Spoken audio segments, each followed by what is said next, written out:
കേരളത്തിലെ ചില മന്ത്രിമാരുടെ അലർജി എന്ന് തീർത്തു കൊടുത്തിരിക്കുകയാണ് ശോഭ സുരേന്ദ്രൻ. കേരളത്തിലെ മന്ത്രിമാർക്ക് തുടക്കം മുതൽ തന്നെ കേന്ദ്ര സഹമന്ത്രിയായ സുരേഷ് ഗോപിയോട് വല്ലാത്തൊരു അലർജിയാണ്, സഹിക്കാൻ വയ്യാത്ത ചൊറിയാണ്. ശരിയാണ്, CPM-കാർക്ക് ഇത്തരം അലർജിയുടെ അസുഖം ഇന്നും ഇന്നലെയും തുടങ്ങിയതല്ല. പറഞ്ഞു വരുമ്പോൾ മുൻ ഗവർണർ ആരിഫ് മുഹമ്മദ് ഖാൻ ഗവർണറായിരുന്ന കാലയളവ് മുഴുവൻ അലർജി, ചൊറിച്ചിൽ, തുമ്മൽ ഒട്ടും സഹിക്കാത്ത അവസ്ഥയായിരുന്നു. അലർജി സഹിക്കാതാവുമ്പോൾ നേരെ ചെന്ന് രാജ്ഭവന്റെ മുന്നിൽ ചെന്ന് 4 മുദ്രാവാക്യം വിളിക്കും കുട്ടി സഖാക്കളെ കൊണ്ട്. ബുദ്ധിമാന്മാരായ കോൺഗ്രസുകാർ ഗവർണറുമായി മല്ലിടാൻ പോയതേയില്ല. പ്രതിപക്ഷ നേതാവ് രമേശ് ചെന്നിത്തലയുമൊക്കെ വൈസ് ചാൻസലർ വിഭാഗത്തിലുമൊക്കെ ചില പ്രസ്താവനകൾ ഇറക്കിയും ചില വാദങ്ങൾ നിരത്തിയുമൊക്കെ ഗവർണർ എതിരിട്ടെങ്കിലും നേരിട്ടൊരു അറ്റാക്കിന് ഒരിക്കലും മുതിർന്നില്ല. അവർക്കറിയാമായിരുന്നു പണി പാലുവെള്ളത്തിൽ കിട്ടുമെന്ന്. ഒരു കാര്യമില്ലെങ്കിലും ഗവർണർ ആണെങ്കിൽ, കേന്ദ്രം ഭരിക്കുന്ന BJP-യുടെ ഗവർണർ ആണെങ്കിൽ അങ്ങ് മെക്കിട്ട് കയറുകയാണ് ഇപ്പോൾ ഇവരുടെ ലക്ഷ്യം, രീതി. എന്തായാലും പിണറായിയുടെ ആ രീതി ഒട്ടും ചിലവാകാതിരുന്നത് ആരിഫ് മുഹമ്മദ് ഖാനോട് തന്നെയായിരുന്നു. ആരിഫ് മുഹമ്മദ് ഖാൻ തന്റെ കാലാവധി തികച്ച് കനത്ത പോലീസ് സുരക്ഷയോടെ, CRPF-ന്റെ കനത്ത സുരക്ഷയോടെ കേരളം വിടുന്നതിന് മുമ്പ് തന്റെ പിൻഗാമിയായി വന്ന ഗവർണർ രാജേന്ദ്ര അർലേക്കറോട് പറഞ്ഞ ഒരേ ഒരു കാര്യം, സൂക്ഷിച്ചോണം ഇവരെ എന്നാണ്. അർലേക്കറിനോടും അങ്ങനെ പിണറായി സർക്കാരിന്റെ പരിപ്പ് വെന്തില്ല. അപ്പൊ പിന്നെ പ്രതിഷേധമൊക്കെ ഗവർണർ സംഘടിപ്പിക്കുന്ന പരിപാടികളിലായി രാജ്ഭവനിൽ ക്ഷണിക്കും. ഔദ്യോഗികമായി അതിന്റെ അന്തസ്സോടെ രാജ്ഭവനിലേക്ക് രാജ്ഭവൻ ഉദ്യോഗസ്ഥർ, ഗവർണറുടെ സെക്രട്ടറിയൊക്കെ മന്ത്രിമാരെ ക്ഷണിച്ചു വരുത്തും. വന്നു കഴിഞ്ഞിട്ട് ഈ മന്ത്രിമാർ തിരിഞ്ഞും മറിഞ്ഞുമൊക്കെ നോക്കും. ആ വേദിയുടെ ഇടത്തോ വലത്തോ, കിഴക്കോ തെക്കോ, പടിഞ്ഞാറോ അപ്പുറത്തോ ഇപ്പുറത്തോ എന്തെങ്കിലും തരത്തിൽ കാവിക്കളറുള്ള ചിത്രമോ ചുവരെഴുത്തോ എന്തെങ്കിലും ഉണ്ടോ എന്ന്. അങ്ങനെ എന്തെങ്കിലും കണ്ടാൽ നേരെ മൈക്ക് കയ്യിലെടുക്കും, മലയാളത്തിൽ 4 വാക്ക് പ്രതിഷേധിക്കും, ഇറങ്ങി അങ്ങ് പോകും. നമ്മുടെ മന്ത്രി വി ശിവൻകുട്ടി അടക്കം അടുത്തിടെ അങ്ങനെയാണ് ചെയ്തത്. എന്തായിരുന്നു വേദി? സ്കൗട്ട്സ് ആൻഡ് ഗൈഡ്സിന്റെ സംസ്ഥാനത്തെ രക്ഷാധികാരിയായ സംസ്ഥാന ഗവർണർ ആ കുട്ടികളെ വിളിച്ച് ആദരിക്കുന്ന ഒരു ചടങ്ങുണ്ടായിരുന്നു.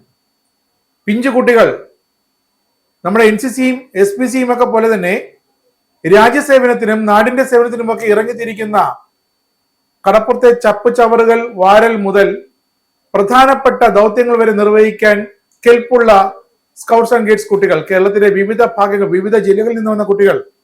ഈ കുട്ടികളെല്ലാം ഇരുന്നപ്പോഴാണ് ഭാരതാംബയുടെ ചിത്രം വച്ചു എന്ന് പറഞ്ഞ് നമ്മുടെ മന്ത്രി വി ശിവൻകുട്ടി ഞാൻ ഈ പരിപാടി ബഹിഷ്കരിക്കുന്നു എന്ന് പറഞ്ഞ് ഇറങ്ങിപ്പോയത്.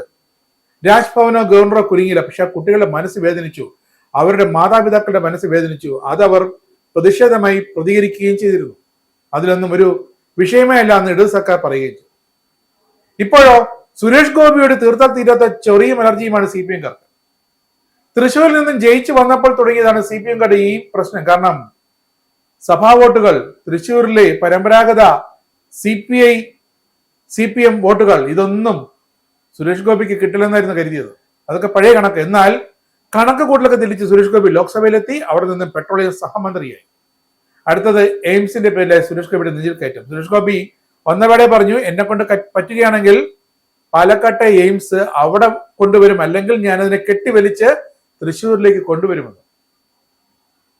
അതോടെ സുരേഷ് ഗോപിയെ CPM-ഉം ചില മാധ്യമങ്ങളിൽ ചെന്ന് ടാർഗറ്റ് ചെയ്യുകയും ചെയ്തു. ഇപ്പോഴത്തെ എയിംസ് വിഷയത്തിൽ സുരേഷ് ഗോപിയെ ടാർഗറ്റായി തീർക്ക് കണക്കിന് കൊടുത്തിരിക്കുകയാണ് BJP-യുടെ നേതാവ് ശോഭ സുരേന്ദ്രൻ.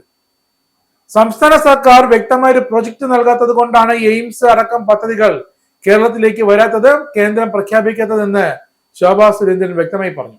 ഫെഡറൽ സംവിധാനം നിലനിൽക്കുമ്പോൾ സുരേഷ് ഗോപിക്ക് പദ്ധതികൾ ചാക്കിൽ കെട്ടിക്കൊണ്ടുവന്ന് ഇവിടെ തള്ളാനാകില്ലെന്നാണ് ശോഭ സുരേന്ദ്രൻ നൽകിയ മുന്നറിയിപ്പ്.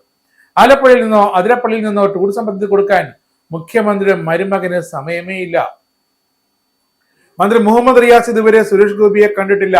ഒഡീഷ മുഖ്യമന്ത്രിയും ഗുജറാത്ത് മുഖ്യമന്ത്രിയും വരെ വെച്ചെന്ന് സുരേഷ് ഗോപിയെ കണ്ടു. പദ്ധതികൾ ചോദിച്ചു വാങ്ങിച്ചു, പ്രൊജക്ടുകൾ കൊടുത്തു, പദ്ധതികൾ തിരികെ മേടിച്ചു.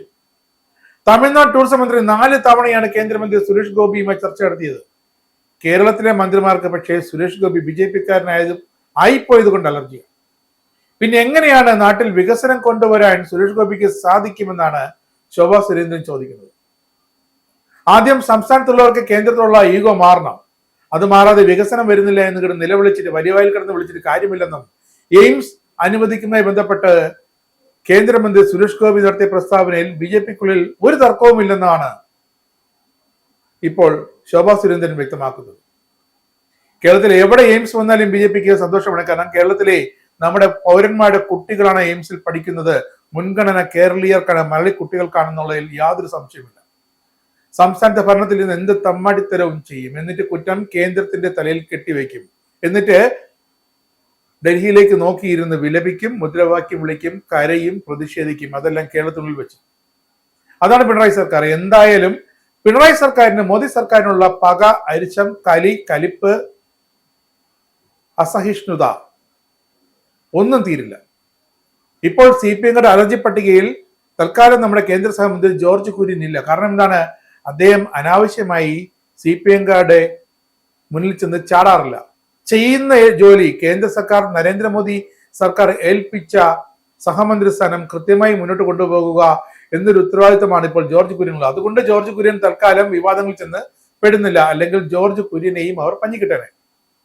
സുരേഷ് ഗോപി കേൾക്കുന്നതിനെന്തിനും തിരിച്ച് പ്രതികരിക്കുന്ന വ്യക്തിയായതുകൊണ്ടാണ് സുരേഷ് ഗോപിക്കെതിരെ ഇത്തരം അലർജി, തുമ്മൽ, ഛർദി അടക്കമുള്ള അസുഖങ്ങളുമായി CPM ചെന്ന് കയറുന്നതെന്നാണ് ശോഭാ സുരേന്ദ്രൻ പറഞ്ഞു വയ്ക്കുന്നത്.